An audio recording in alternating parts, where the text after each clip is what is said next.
Oval হাউসের গোপন volt আর পেন্টাগনের সুরক্ষিত সমরাস্ত্রের দম্ভ চূর্ণ করে ওয়াশিংটনের ক্ষমতা অলিন্দ থেকে এক হাড়হিম করা সত্যের বিস্ফোরণ ঘটেছে। আমেরিকার কেন্দ্রীয় বাজেটের রাজকোষ আজ পুরোপুরি শূন্য।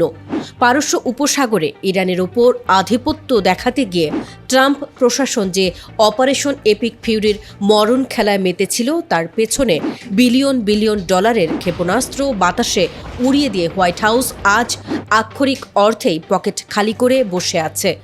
আর এই নজিরবিহীন দেউলিয়াত্বের খেসারত দিতে গিয়ে সাধারণ মানুষের শেষ সম্বলটুকু যখন কর ও ট্যাক্সের নামে কেড়ে নেওয়া হচ্ছে, তখনই আমেরিকার মূল ভিত কাঁপিয়ে রাজপথে নেমে এসেছে লাখ লাখ ক্ষুব্ধ নাগরিক।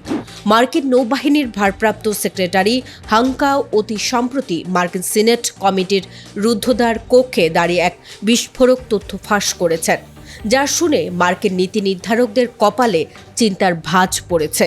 কংগ্রেসের অনুমোদন থাকা সত্ত্বেও তাইওয়ানের কাছে $14 বিলিয়ন সমরাস্ত্র বিক্রির মেগা ডিলটি এক ঝটকায় থমকে দিয়েছে ট্রাম্প প্রশাসন।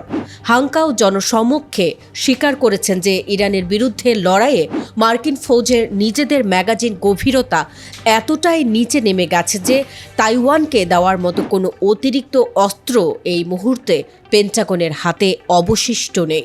ওয়াশিংটন পোস্টের ইনভেস্টিগেটিভ রিপোর্ট বলছে, 40 দিনের যুদ্ধে ইসরায়েলের পিঠ বাঁচাতে গিয়ে আমেরিকা তাদের ইতিহাসের সবচেয়ে আধুনিক থার্ড ইন্টারসেপ্টর ক্ষেপণাস্ত্রের প্রায় অর্ধেক ভাণ্ডার এক নিমিষেই খালি করে ফেলেছে। পেন্টাগনের এই চরম অস্ত্র সংকট কেবল একটি সামরিক খামতি নয়, বরং এটি ওভাল হাউসের মূল বার্ষিক অর্থনীতিকে এক দেউলিয়াত্বের অন্ধকূপে ঠেলে দিয়েছে। ওয়াশিংটনের শীর্ষ থিঙ্ক ট্যাঙ্ক CSIS এক বিস্ফোরক রিপোর্টে হুঁশিয়ারি দিয়েছে যে যুদ্ধক্ষেত্রে 3100টি টমাহক ক্রুজ মিসাইলের মধ্যে 1000টিরও বেশি ইতিমধ্যেই ছাই হয়ে গেছে এবং এগুলো নতুন করে তৈরি করতে আমেরিকার অন্তত 4 বছর সময় লাগবে।